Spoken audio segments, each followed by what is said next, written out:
এক ছিল ছোট্ট একটি ছেলে, নাম তার তানিম। ও খুব দুষ্টু, কিন্তু মনটা ছিল একেবারে সোনার মতো। তবে একটা বড় সমস্যা ছিল, সে কখনো নিজের কাজ নিজে করত না। সব সময় চাইত যেন কেউ এসে তার সব কাজ করে দেয়। একদিন বিকেলে খেলার মাঠে দৌড়াতে দৌড়াতে হঠাৎই তানিম পড়ে গেল।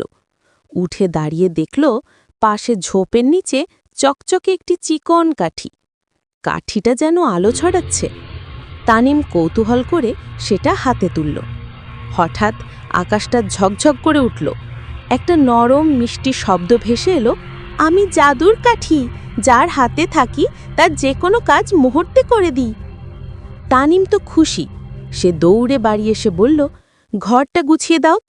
ধপ করে ঘরটি ঝকঝকে, বইগুলো সাজিয়ে দাও। সাথে সাথেই বইগুলো তাকেতে। তানিম ভীষণ আনন্দে নাচতে লাগল। আর কোনো কাজ করতে হবে না, কি মজা! পরের দিন স্কুলে বন্ধুদের সামনে সে কাঠি দোলালো, গণিতের হোমওয়ার্ক করে দাও। মুহূর্তেই কাজ শেষ। সবাই তাকিয়ে রইল। তানিম মনে মনে ভাবল, সে তো এখন জাদুর রাজা। কিন্তু গল্প তো এখানেই শেষ নয়। একদিন স্কুলে খেলতে খেলতে কাঠিটা তার হাত থেকে পড়ে গেল। অনেক খুঁজেও পাওয়া গেল না। শেষে কান্নায় ভেঙে পড়ল তানিম, কারণ হোমওয়ার্ক, ঘর গুছানো সব কিছু তো নিজের হাতে করতে হবে। কাঁদতে কাঁদতেই মনে পড়ল জাদুর কাঠির শেষ কথা, আমি শুধু তাদের সাহায্য করি যারা নিজে চেষ্টা করে। তানিম বুঝল সে কখনো নিজে চেষ্টা করেনি।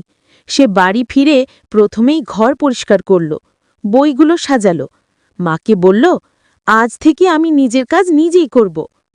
রাতে ঘুমোতে যাওয়ার আগে স্কুলের হোমওয়ার্ক শেষ করতে বসল। মনোযোগ দিয়ে কাজ করল।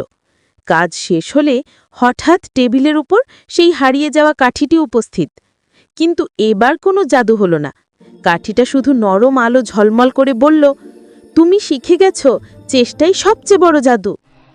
তারপর সেই কাঠি ধীরে ধীরে উধাও হয়ে গেল আকাশের নক্ষত্রের মতো। তানিম হাসল, এখন আর তার জাদুর কাঠি লাগে না, কারণ সে জানে যে কাজ নিজে করে সেই সবচেয়ে বড় জাদুকর।